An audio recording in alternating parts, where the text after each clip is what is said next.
Since I'm now waiting for various pieces of metal and such like to turn up to continue working on the Esprit, I'm temporarily turning my attention back to the fuel tanks. Now, the original fuel tanks out of the car were in a very poor state.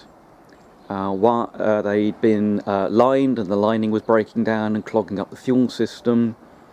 They'd been externally repaired with fiberglass to cure corrosion problems, and they were just scrap. Now, everybody in the Esprit community wanted me to fit a pair of alloy tanks, but at 700 odd pounds that wasn't an attractive option. Oh, but they'll last much longer. Well, this was a £77 of eBay tanks, and even with the trip into Norfolk to go and collect them, was still less than £100. And these are 40-year-old tanks. This is the bad one. So we've got light surface rust up at the top there, and mostly good clean bare steel. So this was the bad tank. The other tank, there's nothing on it that is giving me any real concern, and it just needs to be properly cleaned up, and we'll then get a coating of a good high quality built amber zinc paint, and I shall be improving the top covers on these tanks, because it's a recessed design. Any moisture that gets in sits on the tank, and you know, you can see some reasonably heavy pitting, but it's not significant in depth. This tank, on the other hand, I mean, just for example, you can see where when I was cutting it just blew a section through, because this was heavily corroded and pitted. So I shall be making a new top. This corner, if I come down, you can see the top edge has actually dropped down with corrosion, and it's fairly heavily pitted on this corner. So I'm just going to cut a section out from the outside, grind back the seam weld till I get to the inner skin, use that to wrap a new piece of steel round. Then of course this existing inner will all be cut and ground out, and I shall make a new top for the tank. This was slightly puzzling. There's a gap between the baffle and the lid, but at the ends it looks like it was intended to be flush. I suspect that they just drilled a relatively large hole in the top and then MIG welded until the two touched. Like I say, at the ends it's pretty flush. I changed my mind slightly about how I wanted to tackle the repair, and I ended up just cutting this section out cleanly, and then I used it as a bending jig to produce a strip of steel, which I have MIG welded in and ground back. I did tack it with the TIG welder, and I've got a little band to go around the inside of the tank. So the lighting down this end of the workshop is not ideal for filming, but I think it actually looks better on camera than in person. So that section I'm going to put the band on, because when I took the top out, I decided that because this is a resistance welded rolled seam, that trying to grind it back was going to be just down to the single skin was going to be too much of an issue. So actually it's a nice opportunity to look down into the tank and see that it's really actually in pretty good condition. and it's sitting on a sheet of steel with the outline of the tank marked on it.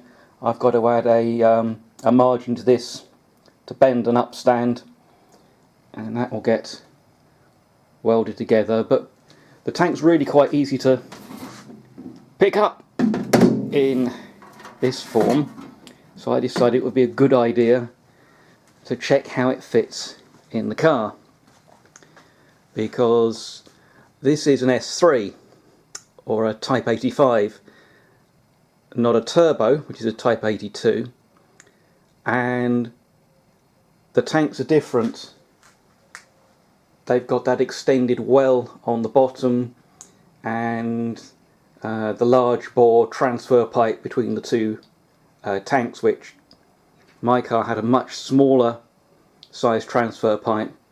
So what I discovered was you can't get the tanks in and out. Now, anybody who's done a tanks out job on an Esprit will know it's never fun, but it was in fact completely impossible, and that is because the bodywork is cut further back on a Turbo Esprit, and I've got it marked up for how I'm going to cut it back.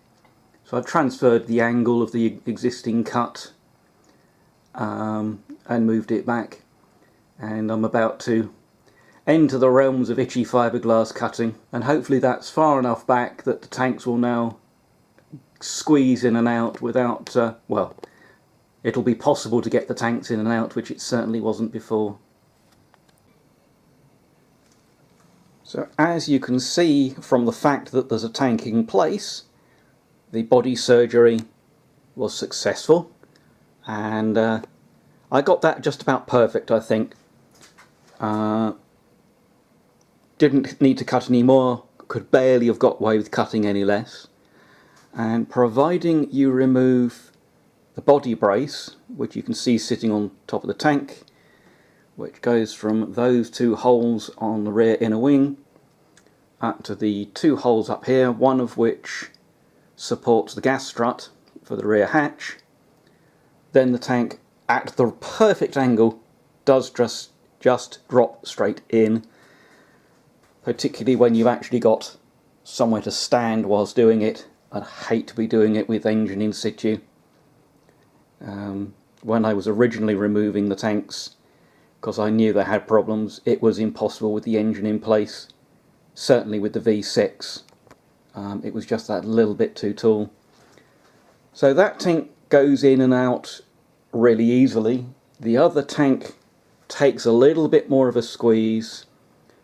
I might want to go in and have a look at the way the tanks mount. Normally they'd be sitting on foam on the bottom, which does have a reputation for rotting the bottom of the tank out. There is one mounting bolt which I might just be able to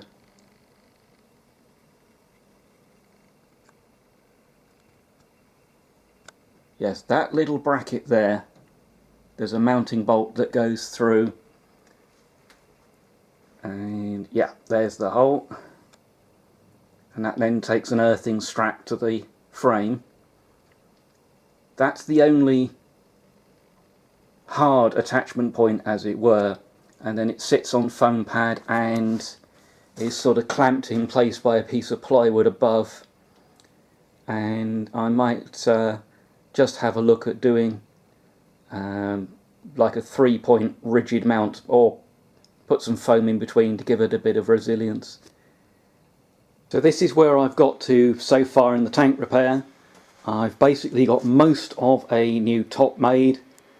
I didn't fancy hammer forming or trying to shrink the flanges around the corners, so I've just done the straight sections on the Gabbro folder, and this fits reasonably well. Probably not going to fit into place one hand, but rest assured it does go into place. I shall weld on these corner sections separately weld up these little seams. So pretty happy with the result there. It's obviously got to have the filler pipe and vent pipe put in. It needs a row of holes drilled, which will get plug welded to the mid baffle. Now, having cut the bodywork back a little to make it possible to get the tanks in and out, and dropped the tank into place, I then realised that these tanks are taller than the tanks that came out, and I found good information on tank dimensions quite hard to source. I think it's Boyd Fabrication in America do aluminium tanks which are actually designed for the later cars, and their vertical dimension I think is shorter than these. And if you look at the little tab on the bodywork there, the plywood panel would normally bolt to the top of that to hold the tank in place. So these tanks are quite a bit taller. So I've got to redo the mounting system, and I think what I'm going to end up doing is welding some brackets onto the tank and suspending the tank from cross beams. So at the front edge they'll attach to the steel beam that runs across the bulkhead or firewall, and at the rear you can see a hole there that used to take a bracket, and on some cars there would be two holes here and a bracket for the tank mounting. This is really good thick fiberglass in the wheel arches, so it is a strong point. But by mounting the tank that way, I'll avoid having to use the standard system of a foam pad top and bottom, which traps water against the tank skin and is a cause to a lot of the corrosion problems.